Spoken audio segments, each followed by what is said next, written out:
Hello, everyone, and welcome to another episode of Tree Actions, the Human Forestry Podcast. And with me, as always, is my trusted partner in fun, Tony. How you doing, Tony? Yeah. Good afternoon, good morning, whatever it is, wherever you are. Yes. And, well, we're excited about this podcast for many reasons, but I always like to celebrate firsts. And this is our first guest from New Zealand, and it's our furthest away guest that we've had as of yet, in distance from where we're located, I guess. Tony, would you, how you put that?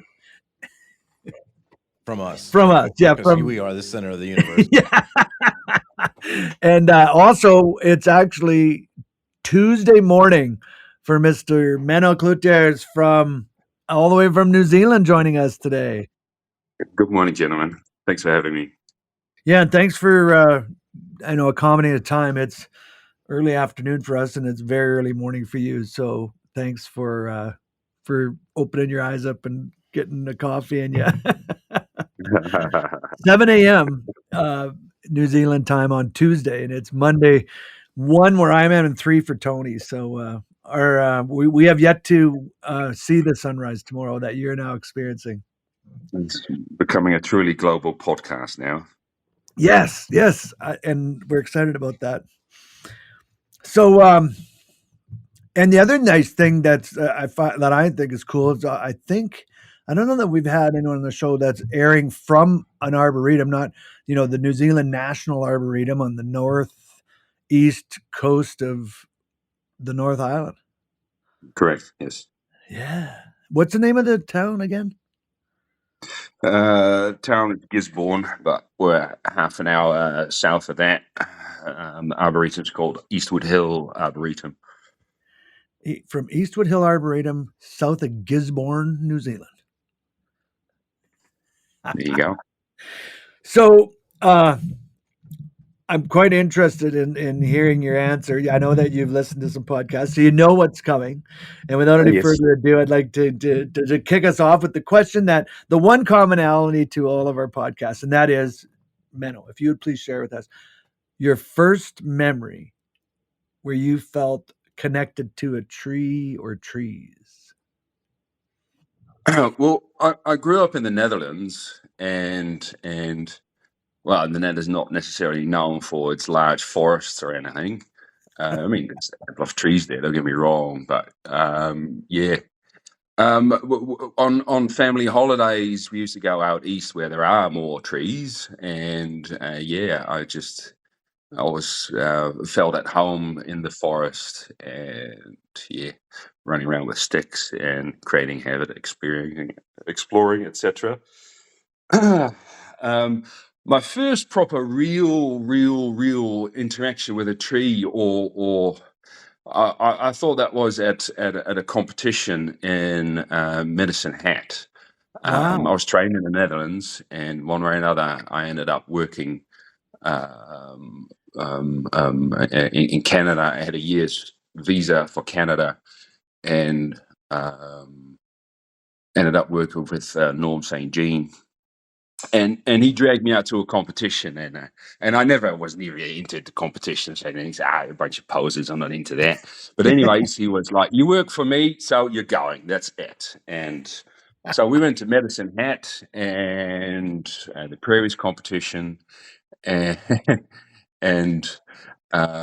got through it. I really liked the atmosphere. I was hooked. Anyways, so. But then there was the Masters, and David Lutz made it to the Masters, and before he entered the tree, before he did his safety spiel and any of that, he walked over to the trunk of the tree and acknowledged the tree. And for some reason, that was such a life-changing moment. It's just, oh wow, it's not just a thing. It's not just a piece of sporting equipment to have fun at. It's actually something, and that's there you go. Wow, yeah. I remember that, and then he still, well, I think he still does that. It's Yeah, that's very interesting. And by the way, both Dave and Norm are have been guests on the podcast, so They we've have. I have listened to both of them. Yes, yes, yes. So it's nice to hear them and yeah, hear their stories.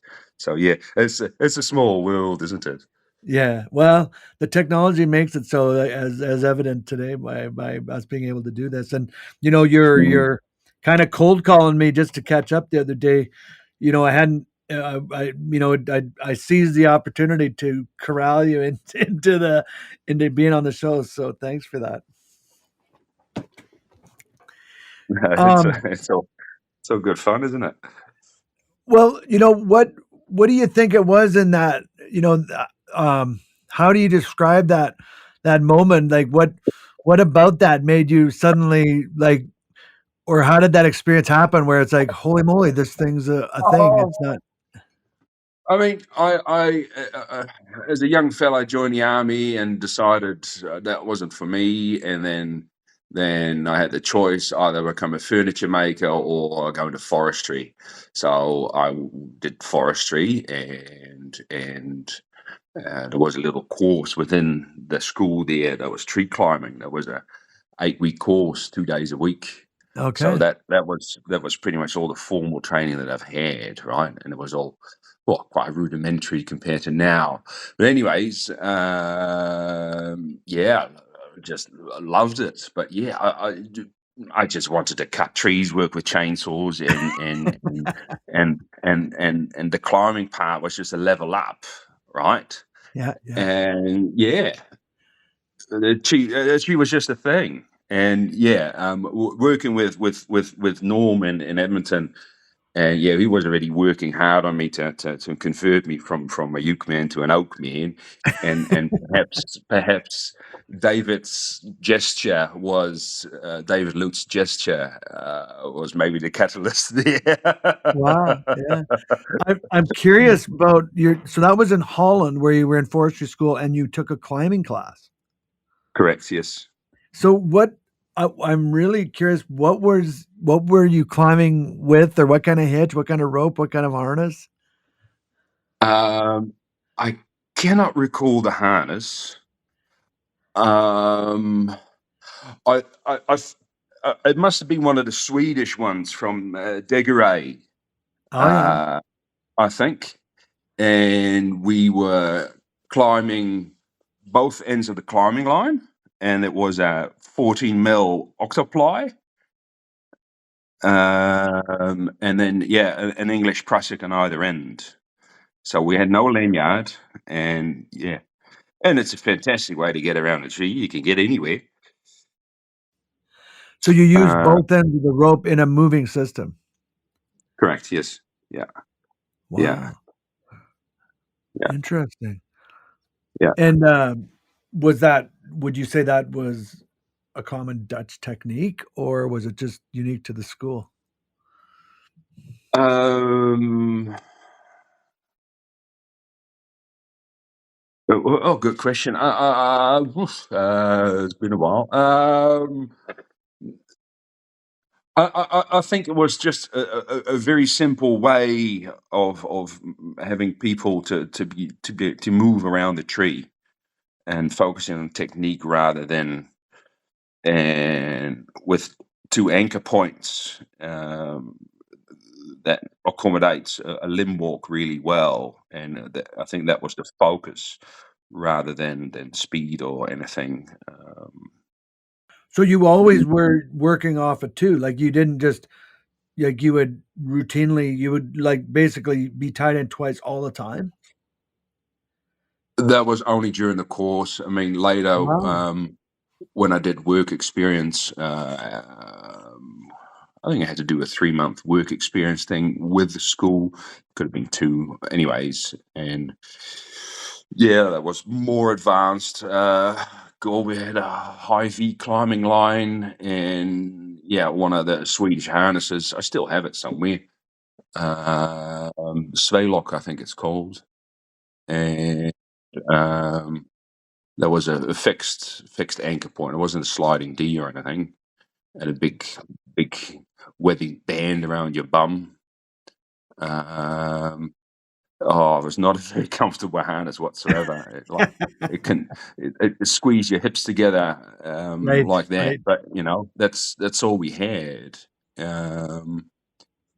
Yeah. Yeah, And I then, remember that that. was just a single access point with a wire core flip line. Interesting. Wire core. Yeah, yeah. Makes it easy to spike up a tree, right? It's easy to flip up. Yeah, that's right. And So were spikes part of that then? yes. As a matter of fact, first 2 years of my arboricultural life, I didn't climb any trees without spikes. That was just, and that was just that particular company. Other because the majority of the work that we were doing was removing Dutch elm disease, Dutch elm diseased trees, elms in the city of The Yep. Hague. And that was a fantastic job. Just So your based in a first job was city elm called removal. Boskoop, and we would get a list of trees in the city, and sometimes we were weeks away from base. There you go, bye, have fun. And we were just self-managing ourselves and just go from tree to tree, and it had a big yellow dot on it, and we'd remove it. And safety regulations were, I'll try a bit of that. Yeah. And what Like, what what era, what you time frame would have put this been, put it. Menno? Sorry. What time frame would have this been?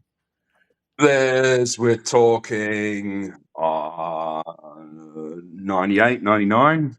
Okay. Yeah, or early 2000s. Yeah. Yeah. Like you put an orange vest on, you stand on the road, you bomb the tree over the road, and there you go. The road is shut. Right. What are you gonna do? And people were patient, right? Yeah. Yeah. Yeah. Yeah.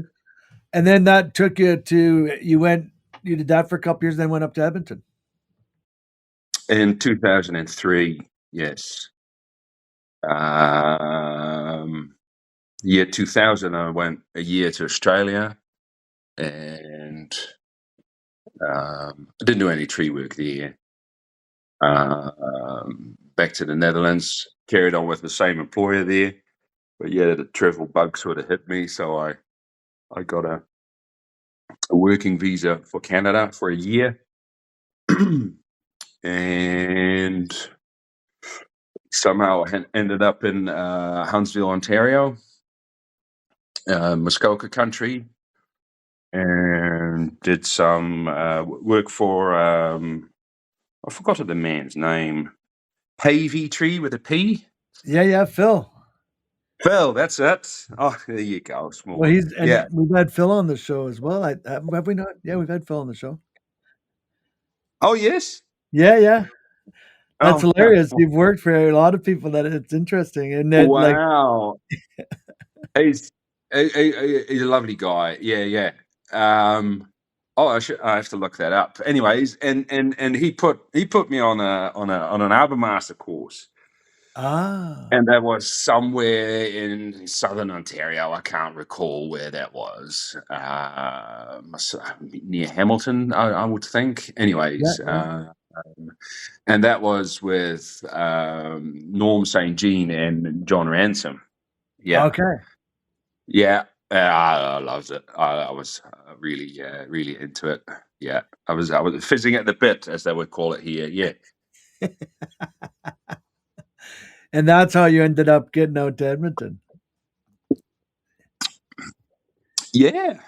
So talking to Norm and was like, I want to do some work out west later on in the year. If you know of anyone, let me know. So he ended up emailing, I've got a job for you if you want. So I was like, ooh, yes. Oh, yes, please. Anyone that's traveled, and that you're kind of on the genesis of that, like not the first by any means, but it's, I don't know if it's as common it was, but there's definitely was a trend where Well, first of all, if you know how to climb and can demonstrate, I mean, always there's the apprehension until they see you work and go, yeah, yeah, he knows what he's doing. But once you know that when an employer sees that or knows that, you can really find jobs even to this day with a tree company relatively easily anywhere in the world, wouldn't you say? Oh no, I totally agree. Yeah, yeah, yeah. I mean, it's such a small world, and yeah, everybody knows someone, and yeah, uh, and yeah, if you are being endorsed, it's all good, right? Yeah, yeah. No, it very much works like that, and yeah, and I, you know what it's like to endorse someone. It also comes back to you, so right. Yeah, Uh, yeah. It's your credibility at stake as well, endorsing someone. Yeah. yeah, yeah, yeah. But I mean, you've done a bit of that. You've traveled probably more than a lot have in a lot of different countries where you've had and plying your trade, so to speak, as well. Yeah. Yeah, no, absolutely. And has it always been like someone you know, or have you cold like, or is it always like what happened in like, well, I don't know how you found Phil, but then how you came out west, and I don't know what it was like when you went to New Zealand, but like Phil was how just through the phone book, I think. really? It was just randomly through the phone book. Yeah. So did you look for anything in And particular, like when you were looking through the phone book? Like, did you? no, not necessarily. Or maybe he had an ad somewhere. Maybe he had an ad somewhere. I can't recall. Yeah. Oh, and it's yeah, the guy I work there, Brian Beattie. I'm still in touch with him on occasion. Yeah, I mean, yeah. And then after that year in Canada, went back to the Netherlands, worked once again for the same company. They were happy to have me back, and yeah, by then I was converted to be participating in the competitions and working for Norm. I acquired a pile of climbing gear, and some of the things I still use today, and um, with a very American, North American equipment, right? And then Yeah. the contrast to what the Europeans were using at the time was rather different, right? So I think I had a Buckingham harness, and Norm taught me how to splice. So everything, it was 10x everywhere, and yeah. So I caught up with a buddy of mine from forestry school, and he sort of introduced me to the Dutch climbing scene that were going out on a weekend somewhere. So I caught up with them, and they were all, yeah. Looking at the guy, the stuff was hanging off of my harness is like, where does this guy come from? So what were the differences like that stick out in your mind? um, well, climbing lines were not that much different because well, the majority of the stuff was Samson, New England, that sort of stuff. And I don't think now the European market didn't really cotton on to arborist ropes. I don't think. Different. They use different cord for friction hitches, and yeah, the French harnesses, like the comet butterfly, and what is it, the tree Austria? That Yeah. that that was that was it. Yeah, yeah.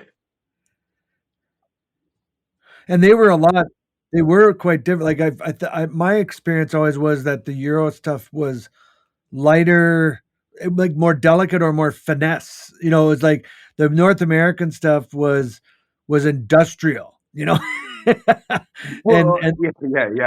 you know what I mean? Yeah, yeah, no, I call it big, ugly, and bomb-proof, right? Yeah. That's, I mean, the chippers coming from North America, all right? It's nothing fancy, but it's big, ugly, and bomb-proof. Decent steel. It just runs forever, right? Yeah. And to be very honest, I'll buy it any day over a European chipper. For instance, right? That's just a comparison. It And ain't then pretty, what but it about works. climbing gear? And then, Same thing, big, I ugly, mean, and things have bomb-proof. changed. Things have changed a lot, but a big, heavy Buckingham harness. That was quite a bulky piece of kit. Yeah. So it was really quite interesting to coming in from that angle, right? It was the other way around almost. Yeah. Yeah. What do you think is the reason for that? You know, because I agree with you 100%, but I like, is it like, where do you think that comes from? Like, you see the designs and the things that have come out of Europe, are more like, is it just culture differences, or what makes that different? Good question. It's a deep one. Going out on a limb here now, like, it's maybe more tree focused, maybe a bit more vegetation management in North America versus the finesse of looking after 100-year-old oak, and that needs to be maintained, and you're nibbling at the outer canopy, that sort of stuff, and that sort of. Yeah. But And I I'm guess you got, speculating. older cities, older communities. Like, would you say that you're as an arborist in Europe, you're often doing more pruning and caring for the tree and less removals? Like probably quite. I don't know. Well, it really depends what company you work for. Okay. Like the company I started off with, we were uh, specialist in removing trees, right? But that was not throughout the Netherlands, right? There's companies that have their little niche, right? Yeah. And yeah. Interesting. But I mean, you also worked in other parts of Europe besides the Netherlands, did you not? Yeah. Well, after my stint in Canada in 2003, where I also met my wife in a place called Inuvik on the Arctic coast. And back to Europe, and then was it Scott Noley gave me an address. I met him at Medicine Hat, Yeah. and he gave me an address because he worked here in New Zealand. He gave me an address of a couple of people here in New Zealand. Okay. So the travel bug was still omnipresent. So about a year later, again, I applied for a year working visa here in Canada, here in New Zealand. Sorry, and so I ended up staying. Yeah, well, that you finally grew. You're interesting. You grew your roots there because you're what you. That's where you stuck. You stuck. You landed and stuck. Yeah. And what in the heck? I didn't know you met your wife in Nuvik. Like that. There's not many trees there. That must have. No, it was an interesting country. So that was just part of you. You were just traveling, seeing the whole country. Yes. Before I started work with Norm in Edmonton, a buddy of mine from the Netherlands flew over to Vancouver, and I drove over from Ontario to Vancouver, which is a bit of a toddle. Yeah. It took me 2 days to get out of Ontario, which is like. For the Netherlands, right? You're well into France somewhere, right? Anyways, and we explored Vancouver Island, took the inland, the inland passage to Wow. Rupert, and then from there we carried on north to Whitehorse, and Whitehorse we took a Wow. plane to Inuvik. Yeah. Yeah, we were wanting to ride the Dempster Highway, but we were just running out of time. So we said, "Oh, we'll cheat. We'll just catch this plane," and hired a canoe from the mayor in Inuvik, and did a 5-day canoe trip throughout there. And yeah, Oh well, I yeah, suppose you can yeah, call it yeah. tundra, hey? Yeah, fantastic wildlife, like beavers and what is it, moose? I even saw a grizzly. Wow. Yeah, Yeah, you were definitely taking in the whole making full use of that year visa. yeah. And what is it? Yeah, there's a campground, and the campsites are on wooden platforms over there because it's permafrost. So yeah, and there this pretty girl walked in. Happy Valley Campground, it's called, by the way. And yeah, started talking. It was middle of Yeah. summer, sun doesn't set. So yeah, I think we spoke till 5 in the morning or something, and decided it was time for bed. Yeah. And yeah, email was sort of a new thing at the time, and sort of stayed in touch, and one thing leads to another. So yeah. As you're telling your story, it's this whole concept. I don't know if we haven't talked about this, but that things happen for a reason. That every step we take, however planned or unplanned we think they may be, that there's some purpose to it. Do you feel that? Like, do you espouse to that thinking or that theory? No, I never give that any thought. I mean, it is what it is, and the way I see it, I mean, you got one life, you got one shot at it, so make the most of it, I reckon. Well, like choosing to come and then drive in and getting up there, to meet, your future wife. Like that's you can't plan something like that. No, it's rather random. And yet, yeah, it's interesting. And yet it must have been meant to be. Yeah, well, here we are. We were married in 2012. And yeah, we now have two beautiful daughters. And yeah, as a matter of fact, they're back in Canada as we speak. Right. The life of an immigrant and the pull to the nest. Yep. Back to Canada, give the Canadian experience to your children. That's right. Yeah. Yeah. They recently went back to Quebec, 45 minutes out of Montreal. And yeah, they're planning to spend the rest of the year there.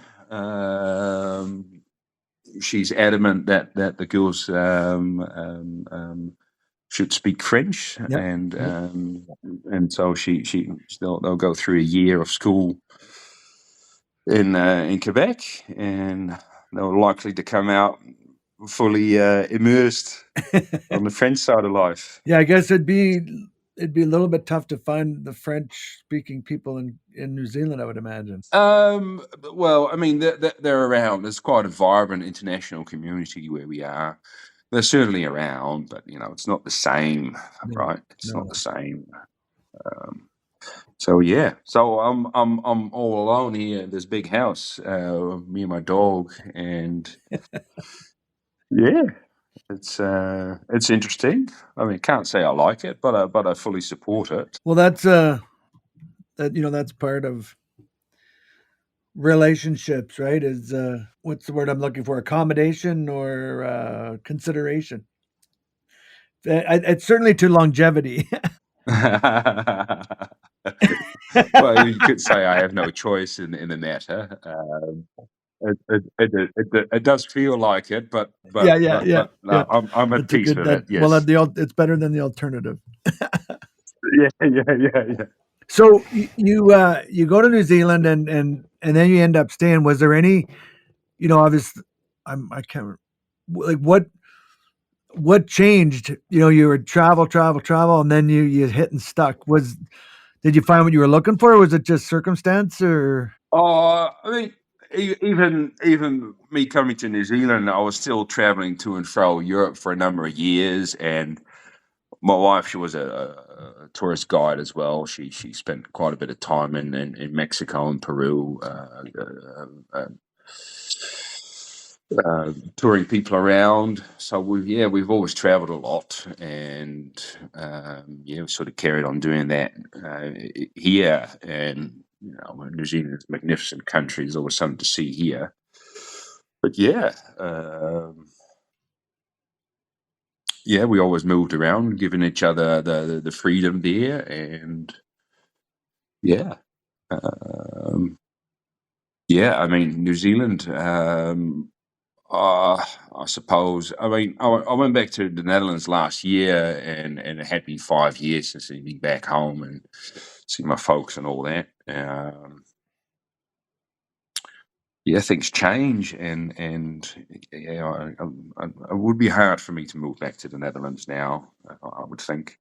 And hey, there's a possibility that my wife puts her foot down and she really finds a thing in Quebec, and I mean, and if that's the case, I'll just probably go to Quebec. Yeah, you never know. You might find yourself back here after all this time. It's been on the cards multiple times. Yeah, I mean, life's not easy wherever you are. So and sometimes you wonder what on earth am I doing here? It'll be easy over there, but I'm quite confident we found our little spot here. Yeah. Yeah, I think, a lot of times it's where you make it, like, and did you find in your travels, some that I've found is that, as in the beginning, when I would travel to different places, I would come home and always, you know, be so excited about what cool, amazing place I found. And as time went on, what I realized is that there's something cool and amazing about every place there is, and you kind of have to choose which one you want to be a part of. It's not, and knowing the rest are all there, but every place has a place of beauty, uniqueness, where you can find connection of some type.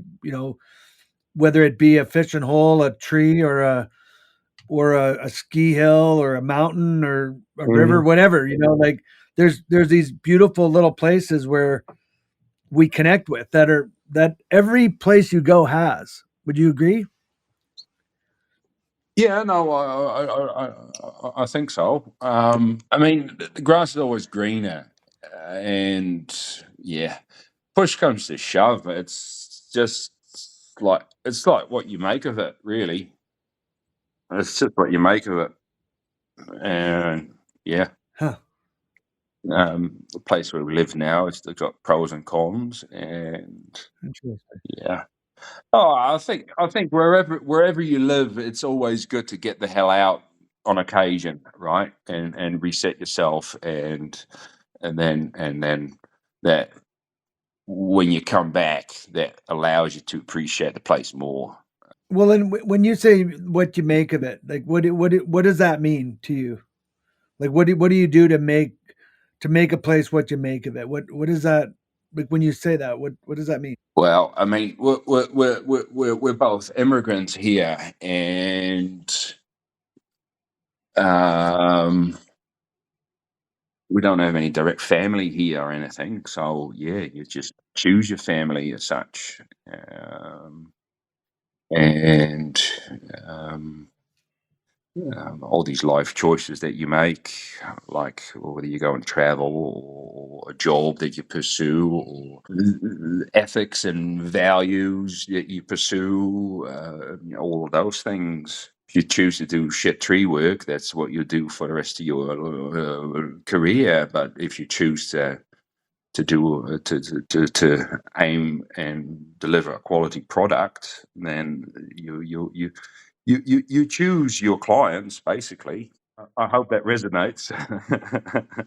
Yeah, yeah. Well, I mean, I think what it makes me think of agency or authorship, right? Like we really are in control of our own choices. Probably the only thing we really are in control of, right, is what we choose to do or make of something.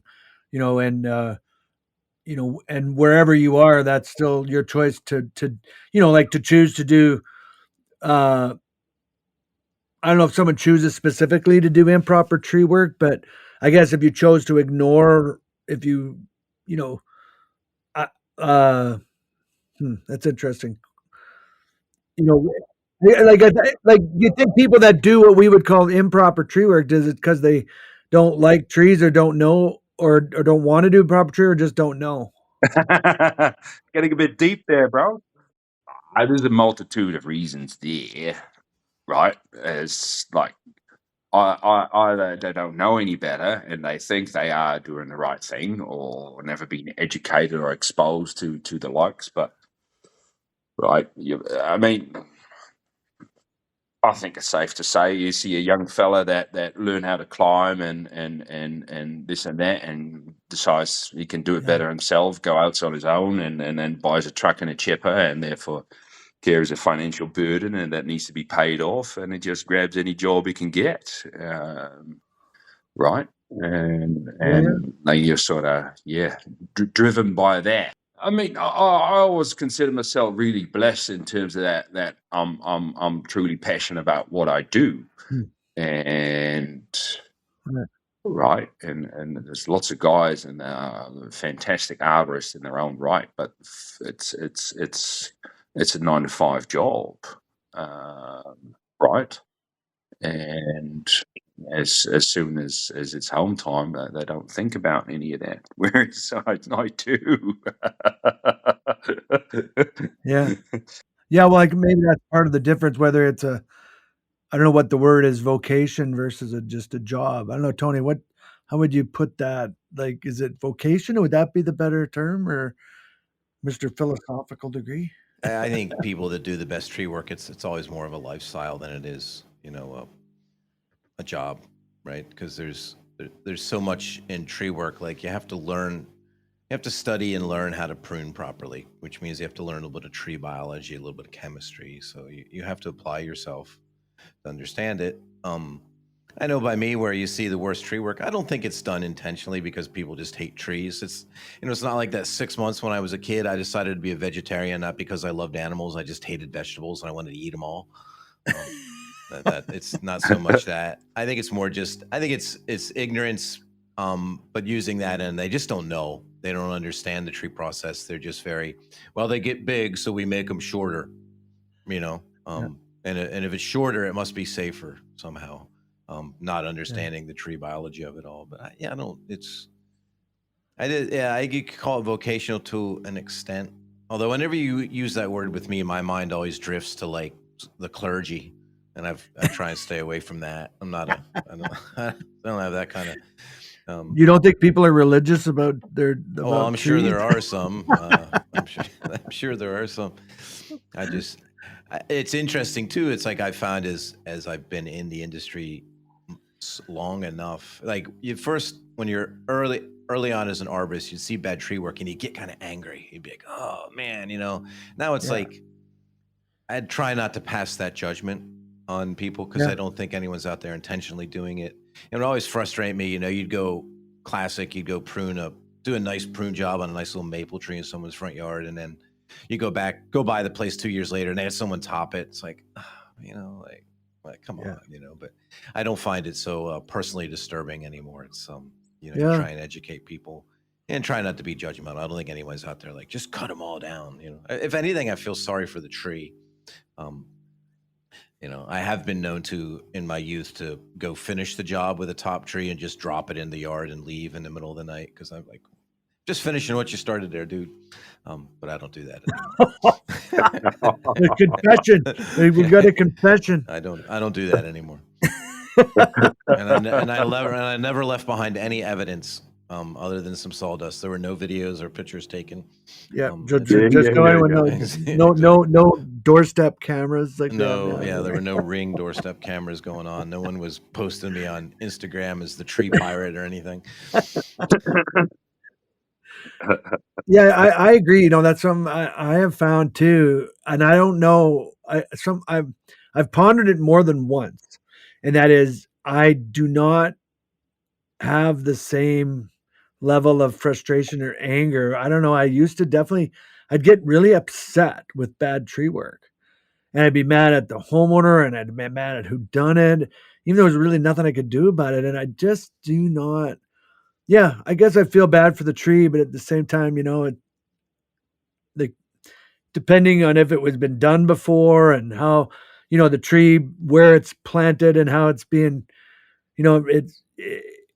I don't know. I don't know, Menno, have you found that it's gotten older, like, or do you still get? I think I can share that sympathy. Yeah, I can. Yeah. I totally see what you're saying. Yeah. I still get upset on occasion, right? So what would it take to really get you choked if you saw tree work? What would it be that would still get you? Still get me. Uh there was a quite recently here in town. There was a tree that was condemned, and I disagreed, and I tried to uncondemn it. And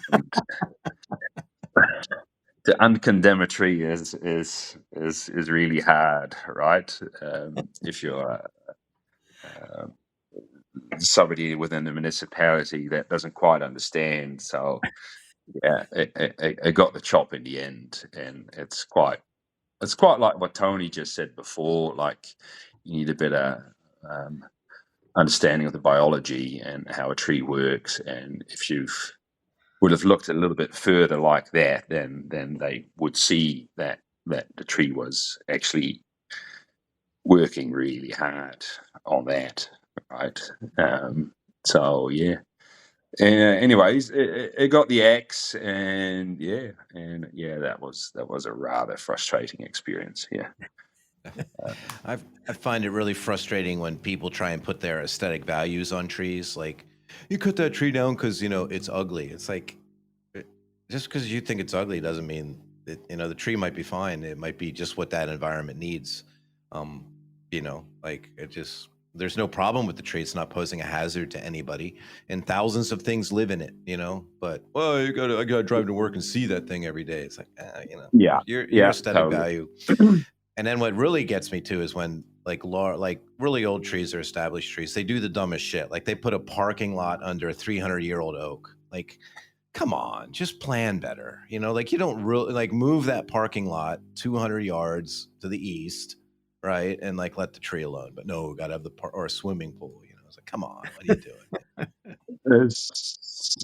There's so many things that can be fixed at the planning stage, and I'm sure it's a battle over where you are as well, that you get called in at the 11th hour and it's already too late, and Yeah. and then you're expected to fix it all, right? Make it safe. It's like, well, it could have been really simple. Yeah. Or if you were to just move the building back 200 feet so that the window that you wanted to focus on the tree would still have the tree there, in 10 years after you build the building, the tree wouldn't be dead because you destroyed a root system. Yeah, that's always the interesting things. Like, come on, just plan a little better. It's not that hard. It's not that hard. It's not that hard. I agree. Well, I think it goes back to what you experienced that day in Medicine Hat, right? Where you developed ever since then an understanding or an appreciation that it's not just a thing, and I think people that have that kind of mentality, they haven't reached that point of realizing it's not just, it's a living thing. It's not just it's not like I was going to say like moving a rock over or whatever, but they're, I don't want to say they're sentient, but they're alive, right? And they live longer than most things, and certainly than we do. So somehow, for most people, I think there's a certain amount of respect given for something that lives longer than us, right? I mean, people give it to whales and turtles, and trees outlive all of that stuff, right? So, and what I find fascinating too is, the oak is 20 years old, and I want the garage. It's like, oh, well, we'll just, but if it was 200 years old, like, whoa, we better, ooh, what is that age of reverence? Like, where does it take place? Because I was doing a seminar on historic trees or veteran trees, right? Like, and like, when do they cross? And it was really unique because we had this park where in the 70s they started a memorial grove, or in the 60s, and routinely they plant a tree there for different people. And there was a tree that had been planted 2 years ago. And then there was the tree that had been planted like in the beginning of this park, which was quite large and well established and very clearly like admirable because of its. And yet the new one, the 3-year-old one that was, caliper tree, maybe 15 feet high, it was the same tree, species and everything, oak, but it didn't bear the same reverence yet or respect because it hadn't reached, that's something I find interesting. How, at what age does the tree reach that point of awe? I guess older than a human life, maybe. You know what I mean? Yeah. I do not have the answer there, and it is something that I have thought about multiple times, right? Why do I value that one more than that one, right? Yeah. And on occasion when I climb a big old tree, I do a similar gesture as what I first observed in Medicine Hat. That Dave Lutz did. Yeah, I do that. But it's got to be a big old tree, right? Right. With all the scars and everything, right? I Yeah. don't do that with a young tree. I don't. I know. And it's funny, in our society, children, young babies are treated with very care, right? And elderly, but they're in the middle. And with trees, the older they get, the more that seems to happen. It's very interesting to me. Yeah. Like what it is in our brains, because it's not, you don't have to be an arborist. That's the thing for that to happen. Like most people, when they look at a big old tree, usually they're big, or when they realize, like the limber pines in the Crow's Nest Pass, when people realize they're 2,000-3,000 years old, they're like, oh, it just changes immediately their perspective. It's interesting. That it is. And I don't think it's necessarily obvious as to why. It seems it's very easy to understand and everyone would agree, but why that is, I haven't heard a profound explanation yet from anyone. It isn't like it comes up on every podcast, but I think it has a couple times. But I really find it interesting that why that is. And I think it has something to do with time span, like lifespan. If it's live longer than we live, we give it some type of reverence.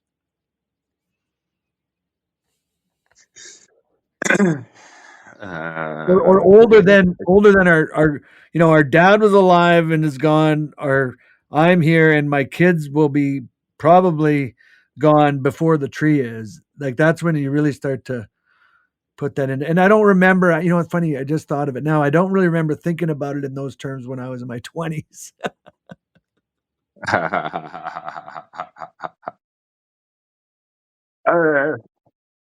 Yeah.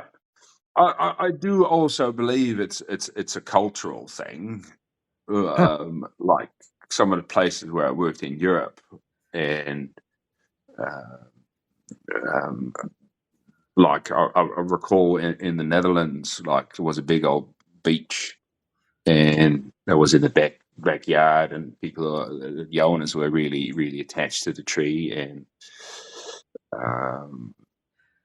so yeah, my colleague condemned the tree, and yeah, the owner was in tears, right? And I was really, really, really upset about that.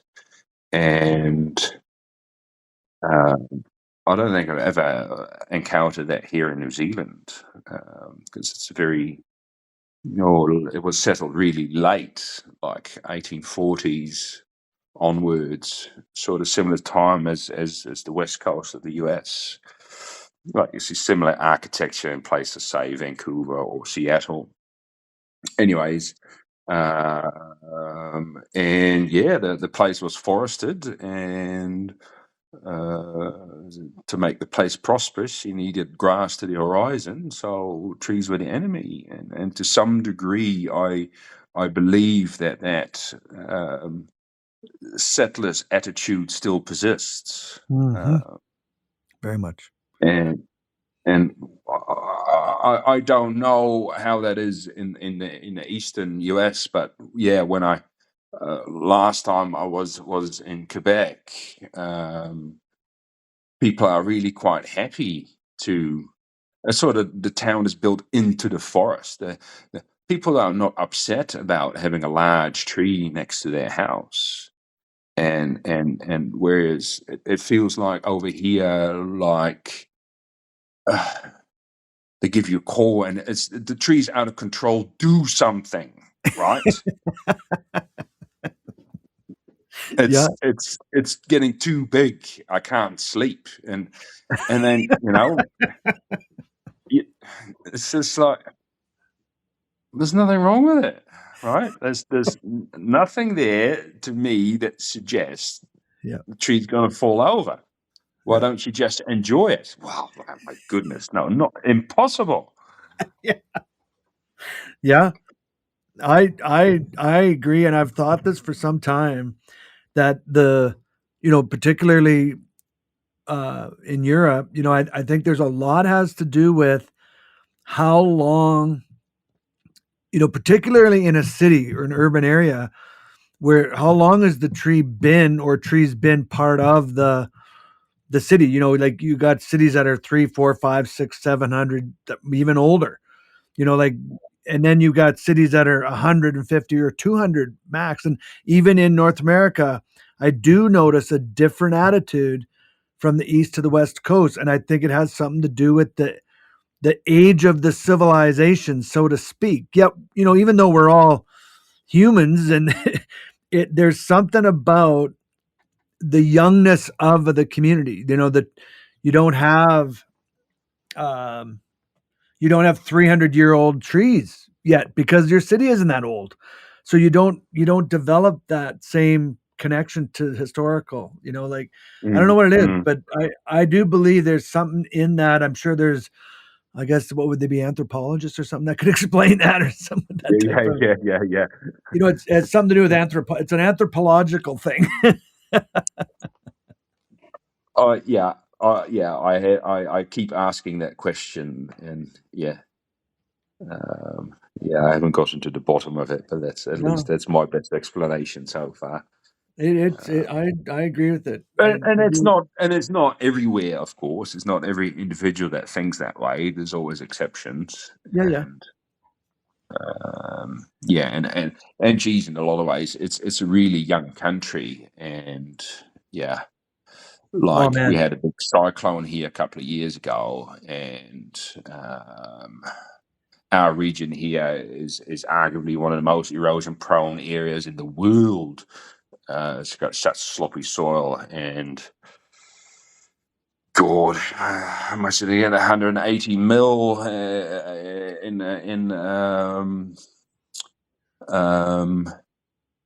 in 2 days or so. I don't pin you on those numbers. Like it didn't stop raining. It just didn't stop. Well, it was pounding down for quite a considerable amount of time.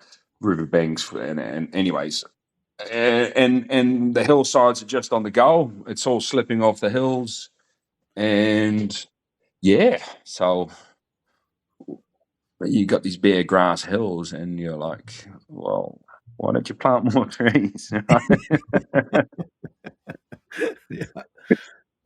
Yeah, well, I noticed, when we were in New Zealand, we had gone to the Australian chat conference was before, and then I was asked to speak at New Zealand's, I think 2 years later, and we didn't realize we didn't spend enough time in Australia because we know the family went. We decided to see, but So we stayed longer, or was it the other way around?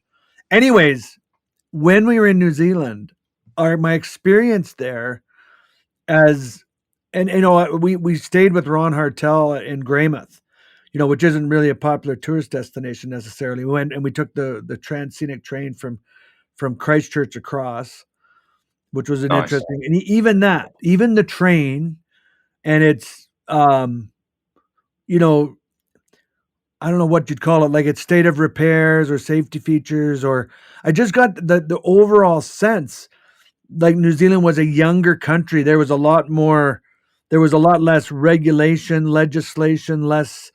It was just more pioneer in a way.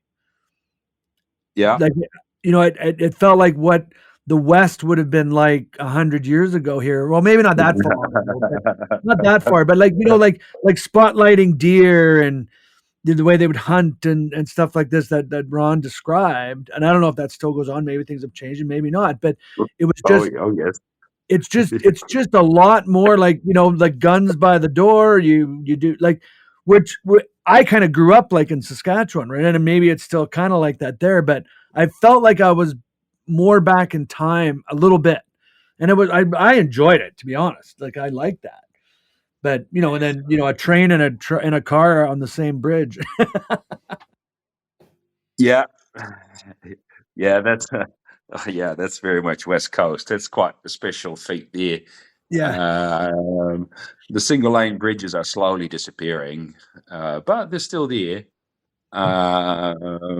Yeah, I mean, it's just sort of necessitates like a big country, a low population density, Yes. yeah, relatively big infrastructure. Yeah, you just try and make do, and Yeah. and also the isolation of the place, right? Like you don't buy a fancy European car because you know getting parts for the damn thing costs you an arm and a leg. So Right. right, you just stick to your trusty Japanese car. Yeah. It's just stuff like that. Yeah. And Yeah. yeah, we're still far away from anywhere, and consumerism has certainly changed things, like buying stuff online and all of that. But yeah, that older, we'll just fix that. Rather rudimentary, but you know, we'll make it work. That very much still persists. Yeah. Yeah. Well, I remember at the time realizing there was over 1 million in Auckland, and the rest of the country had the rest of the million. Like I think it was at 2 million or just under three when we were there, and like the whole rest of the country had the rest of the population. Like it was a high density in Auckland and around, and then quite dispersed from there. You know, in a lot smaller density. It's 5 million now. Say 1 million on the South Island, 1 million in Auckland, and the other 3 are scattered throughout the North Island. Yeah. So yeah, and arguably we're the most out of the way, the most remote region of the North Island. Yeah. Oh yeah. It's yeah, to Napier that's a 3.5-hour drive, and then to Tauranga that's another 3-hour drive. So yeah, that's quite remote. Yeah. Have you got whackers? Have you got whackers there? A whaty? A waka, the wingless bird chicken thing. Oh, Weka. Yes. They are in our region. They're making a comeback. We have them here in Arboretum, actually, but they haven't been here for that long. I believe they used to be around the region a lot, and there was a virus of sorts, from what I understand. But yeah, they are gradually making a comeback, and they're real cheeky bird. So it's Yeah. it's good and bad. Yeah. Well, they're fast, like a wingless bird, you know. And it was the other thing I was impressed or I found interesting was the lack of poisonous and lethal things. You know, the fact that a bird can exist without wings is there's just not a lot of predation, and there isn't any like Australia's full of everything that can kill and poison you, and New Zealand's got none of it. We don't have any of that. No, No poisonous snakes, no and if poisonous it's there, spiders. they're Australian imports. Yeah, Right. yeah. No snakes, nothing that can eat you in the forest. Yeah, and perhaps that reverence for the forest is less profound because of that, right? If there's a cougar or whatnot out there staring at you, right? Yeah. Yeah. Anyways, that's just a theory. But yeah, that's it's just this New Zealand's isolation, right? I mean, But there is the damn eels. unique, There is big eels unique, though. unique flora and fauna over here that evolved in a funny sort of way. Yeah. Like the big eels, the eels. There's big eels Yeah, no, they're in the lakes and huge. yeah. And those can those hurt you? I've heard they The can. only mammals we have are indigenous bats. There's 2 bats, and that's the only land mammals that we have. Yeah.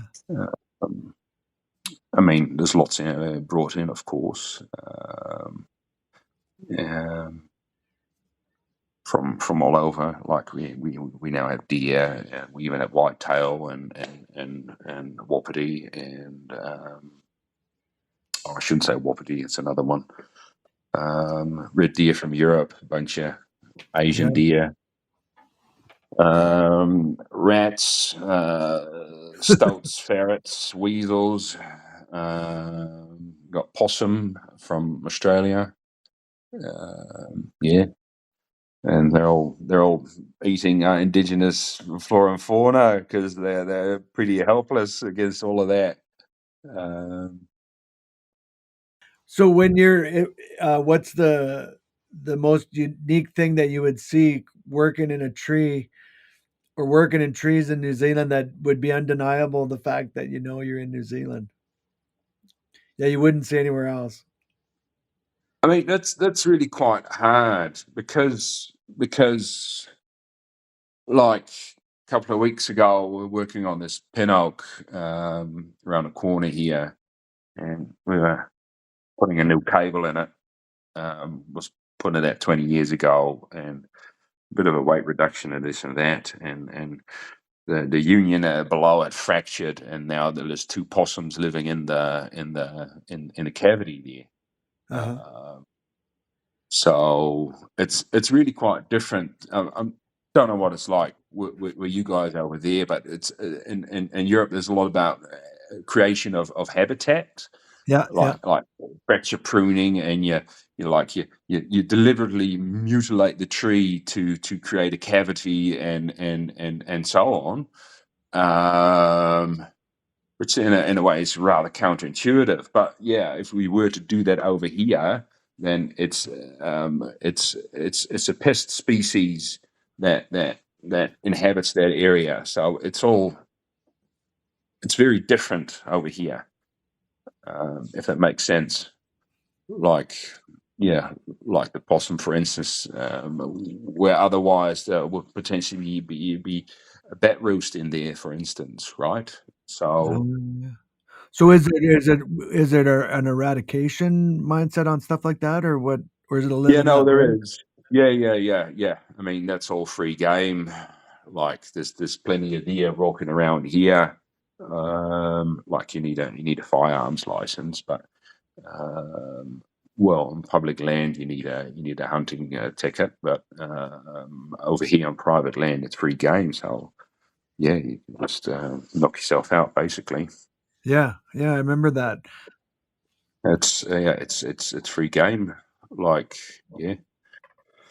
Spotlighting at night, yep, that's all perfectly acceptable on private land. That is, Yeah. Well, and that's what I mean. That kind of thing, like that's one example where I don't know a lot of places that are like that. Well, yeah. Yeah. I mean, and there's goats and wild boar and that as well, and they're all invasive in their own certain way. They'll target a certain plant or root or you know, and yeah, goats eat pretty much everything. So True. that's one of the things we have to look after here, right? We don't want our newly planted trees be nibbled away by deer or goats. So yeah. So what's the method of protection that's preferred?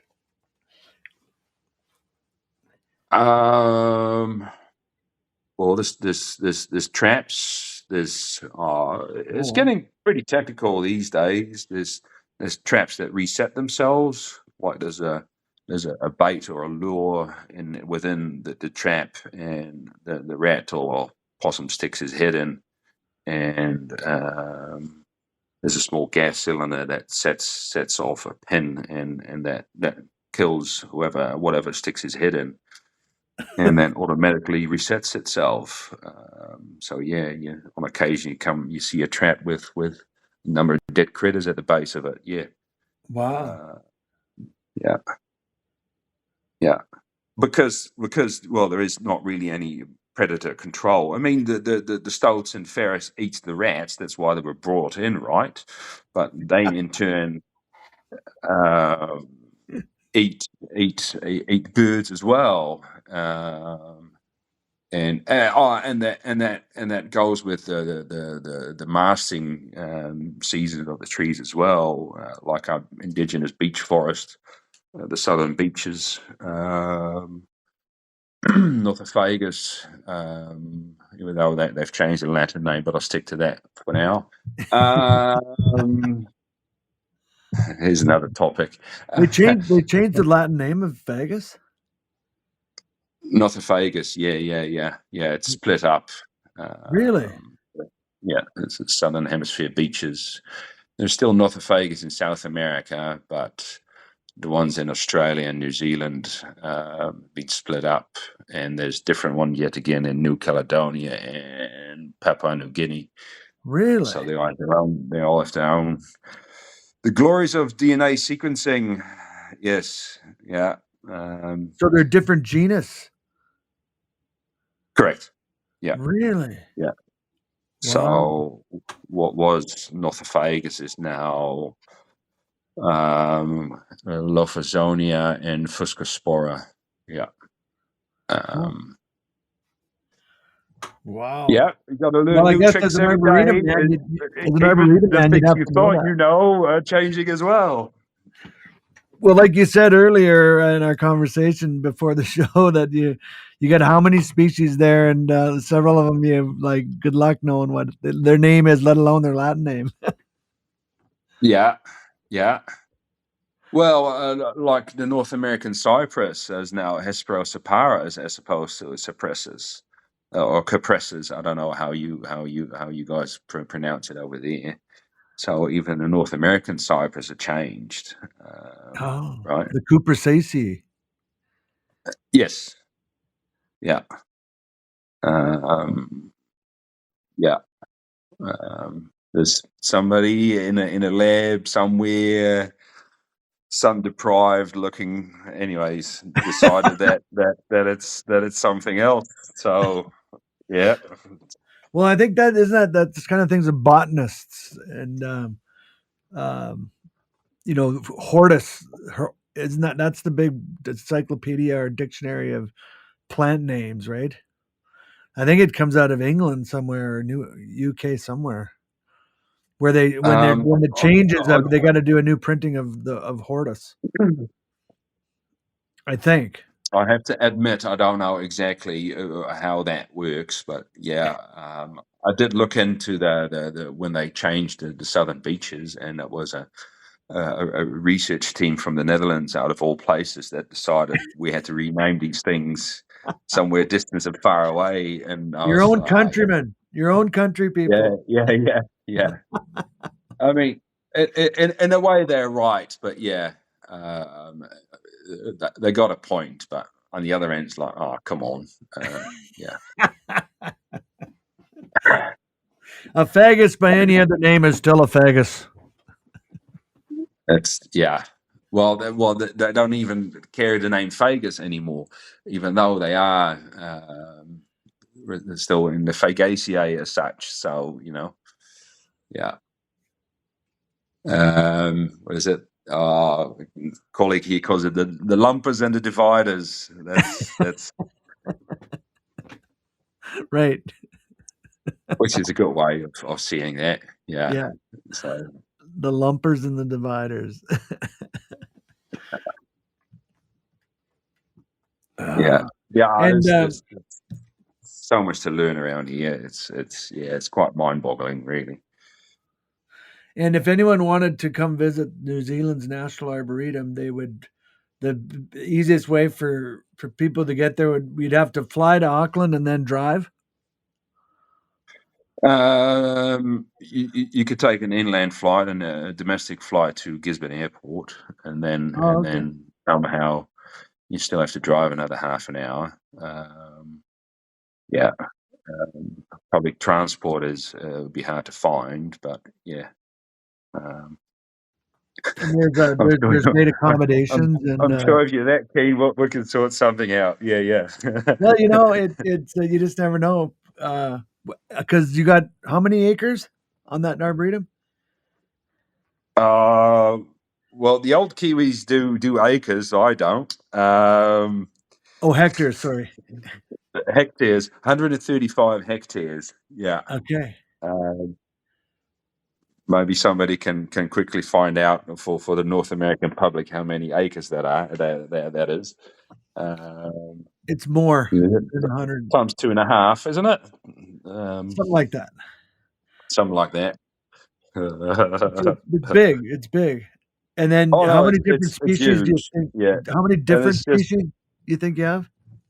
I mean, there is a database, and every single tree here, not every single tree, but the majority of trees have been GPSed, and we have 13,500 trees in the database, and it needs to all be revalidated because it's like forever in motion, right?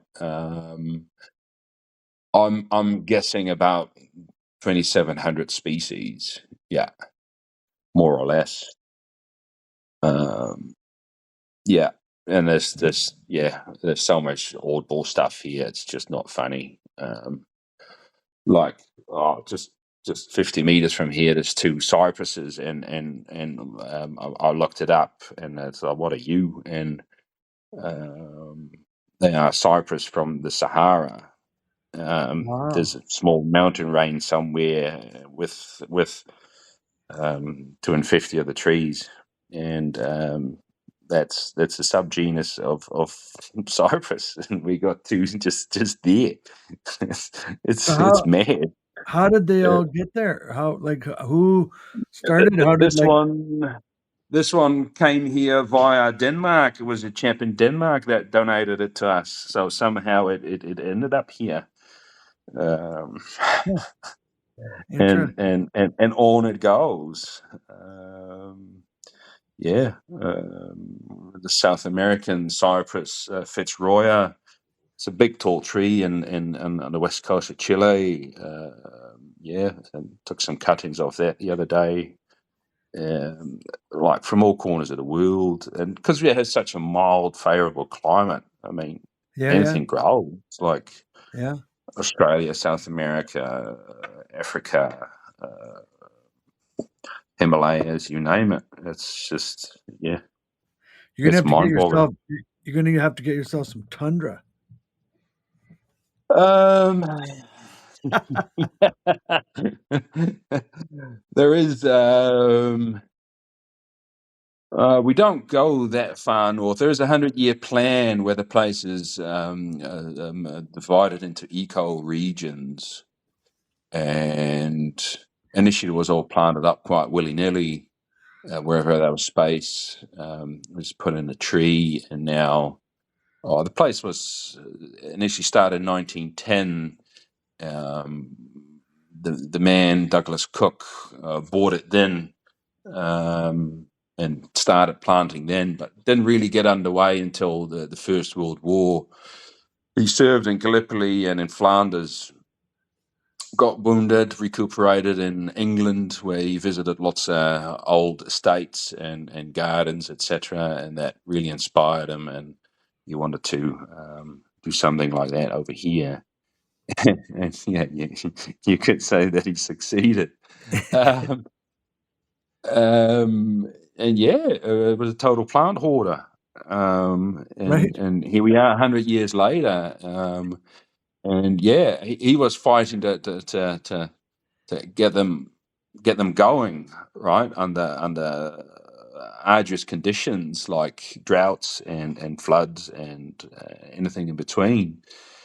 And yeah, I'm still struggling with that. Plus 100-year plus old trees that are falling over and encroaching other more valuable species, if that makes sense. Yeah, that's quite something that's happening on right now. And some of the trees being planted too close, and yeah, there's some serious competition going on there. So you're gonna have to make some big calls, but.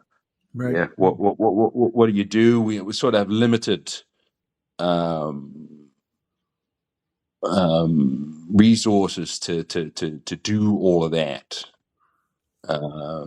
So yeah, you're gonna have to make some hard decisions to make, moving the place forward. Well, to wind us up, I was thinking it'd be nice to hear about. I know that you're going to be speaking. For those, uh, the ISA International, kind of the Tree People's Association is having a conference in New Zealand this fall, right? Yes, that's right. And it's Um, you're one of the speakers. So I what am indeed. Yeah. what Um, do it'll be you give us a little short overview of what you're going to talk about? A teaser. a teaser. Oh, I have been speaking on occasion in the last couple of years, and naturally sort of an introvert, and that was sort of more like an exercise to put myself out there. It's just a bit of a challenge to stand in front of a crowd and Yeah, yeah, and that and and and I suppose the hardest part of that is to come up with a narrative, and I always wanted to liken it to be about the tree. Um, just something biomechanical or whatnot. Anyways, this time around I chose a rather hard one. We really made it hard on myself. I'm going to talk about the inner canopy of trees, and yeah, how the leaves on the inside of the canopy are different of structure than the outer yeah, canopy, and the importance they play. yeah. So yeah, I'm reading up about that as good as I can, and uh, turn it into a story. I was taught that, and I don't remember if where I heard it from or who, but it was that the shade leaf versus sun leaves, and the outer canopied leaves are leathery, thicker. The grana are stacked, and then the sun leaves, which are inside, or the shade leaves, they're thinner, and the grana are spread out. They produce more photosynthesis, and because they're getting mottled shaded light, not the direct sunlight. Is that partly what you're going to talk about, or does that make sense? That's yeah, yeah, yeah. But yeah, of course, it's more nuanced than that, and Yeah, there's yeah, ifs and buts, and yeah. I just read something the other day about abies, that it's the other way around, that sun leaves are bigger than shade leaves in conifers, or at least in abies. Oh yeah, The firs, yeah.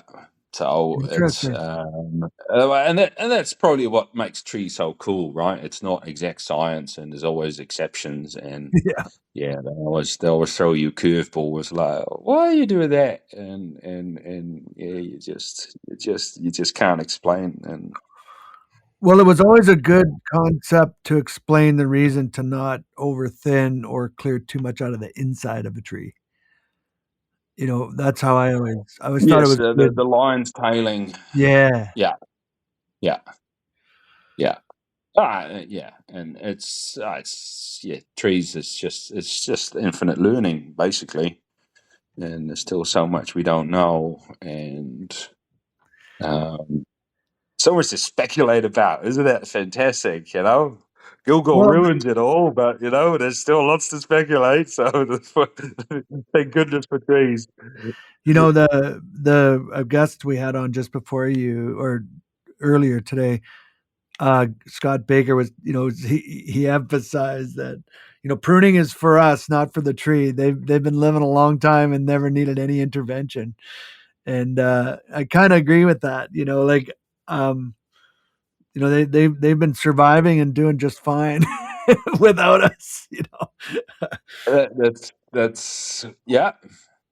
And then That at the they same time, when you get a prescription or when you're told to deadwood or prune that tree, and we're given a certain amount of instruction, but at the same time, when it comes down to actually getting in there and making the cuts, especially if you're in a big, a mature tree where you're in an aerial position, whether it be climbing or a bucket. I mean, I relate a little bit more to climbing, but when you're up there doing the cuts, it's really, you have a lot of agency, a lot of responsibility for yourself to do what you think is best based on your level of knowledge and training and information, right? And how that, I know for me, how that has changed. I don't know if you found this, Menno, but like what I think I need to prune or remove on a tree has become so much less than I ever used to.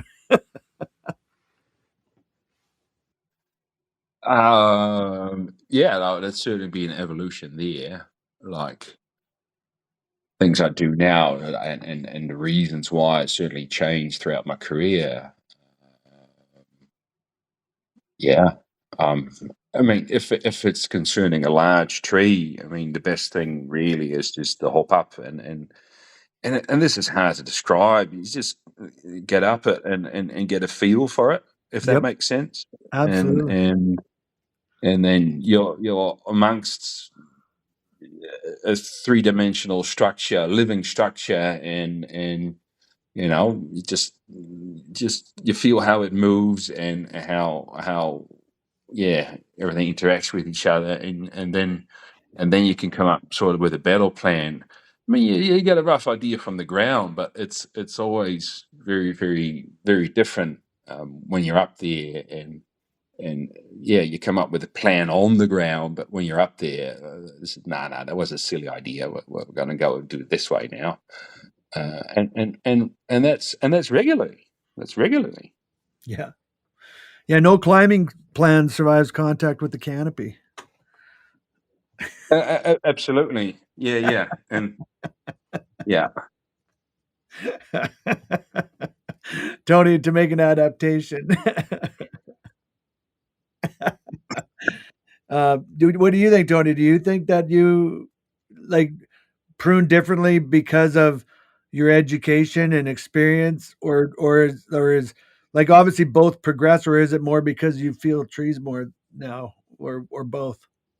I think a little of both. I definitely prune differently now than I did, say, 20 years ago. I think I like to think I put more thought into it. I've learned more along the ways.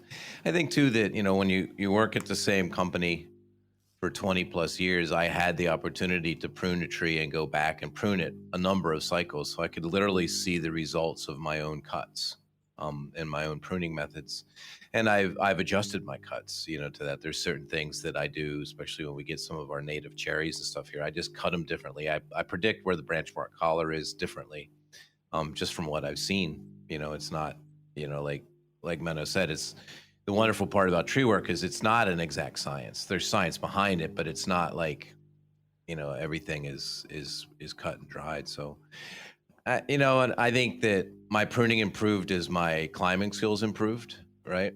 And I see that a lot. Like when I train new climbers, I don't let them use pole saws. I'm like, just get out there, just struggle and get out there.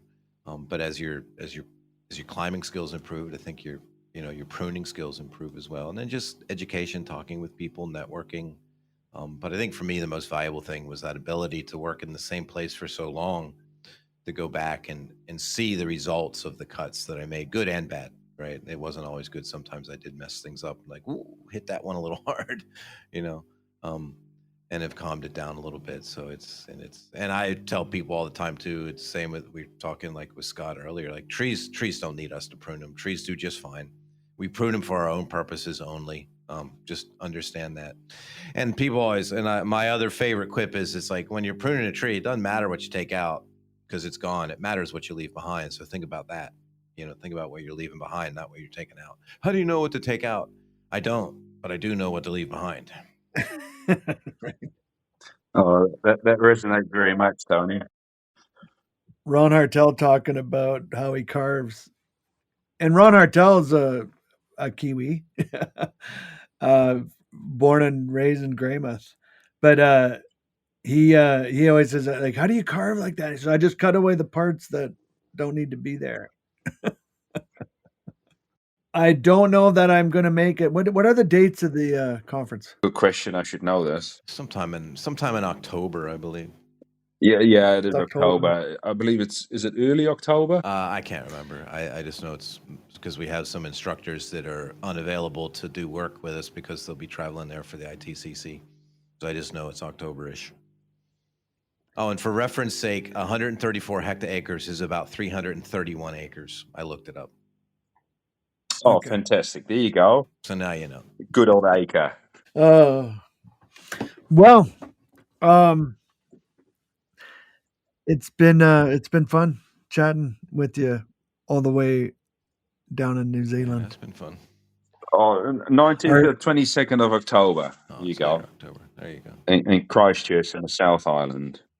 Yeah. That'll be nice. It's a good excuse to come to New Zealand. Yeah. Are you helping out at the comp, Menno?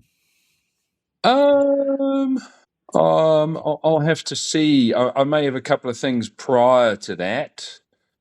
I'll have to see. I have to admit, I haven't really been active in the competitions, even though I've gotten so much from it. It's really the isolation, the places where I lived in New Zealand. A 4-hour drive to make it to a comp is sometimes just a bit too much. Yeah. And at the moment here for the regionals, I'd have to. It's a 6-hour drive to make it to the regional competition. In New Zealand, we have regional competitions, and if you're the top 5 out of that, make it to the nationals. Okay. Yeah. So a North Island comp and a South Island comp? 3 in the north and 1 in the south. Okay. Well, just to close us off, Menno, this another introspective question.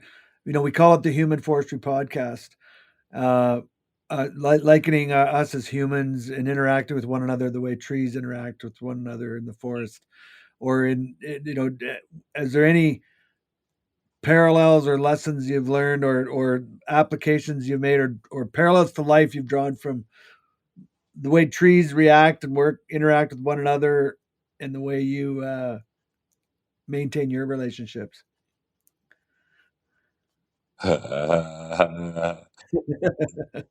Getting a bit deep there now, Dwayne. Yeah. Like some people practice. Some people go to church. Some people practice yoga, meditate. And other people just spend some time with this big organism called a tree. Yeah, And that's absolutely. just chills you out. Like, yeah. It does. Well, to some degree, yeah. if I walk around the Arboretum here, all I see is work. But yeah, I'd have to go to an old growth stand somewhere here to get that feeling, I think. Yeah, yeah. Well, I found it interesting because there's a few people I know, but you've always been. I don't know. I want to say every 10 years or something, you drop me a line. Yeah. And we have a little chat. Like we don't talk frequently, but it's enough that and I'm you've always called me and I've always appreciated, but you've done it more than once over the like since I've known you, since I first met you, and we've maintained that connection, and I've appreciated that, and it worked out to get you on the show today. So thanks for your time, and I appreciate all you answering and thoughtfully considering all those tough questions at 7 a.m.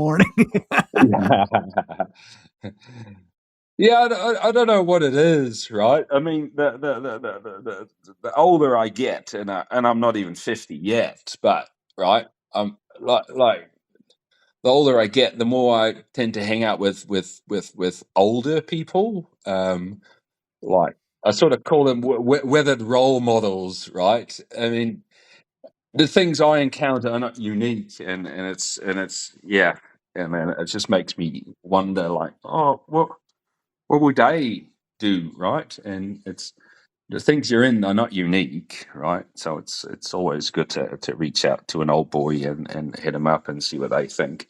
Yeah, absolutely. Well, your bark's still tight, and Yeah. that's Not the that main I'm calling thing. you an old boy, even though you're aging Oh, hey. gracefully, right? I don't mind being an old growth. Yeah, it's how I come up with the name. One of our new instructors, and we were having a team event closing, and we were all in a circle, kind of saying goodbye. And he said, "I feel like a sapling in this old growth forest, and this human forest." That's where I kind of came up with the concept first. Before long before the podcast, I started thinking, what a cool concept that all of us people running around are like trees in a forest, and all different species, and there's undergrowth and old growth, and then every once in a while there's you got to walk over Alex's log. He's laying there and he's giving back still. You can't he's still very visible in the forest.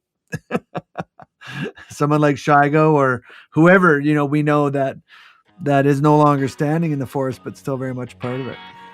There you go. That's a good conclusion, Dwayne.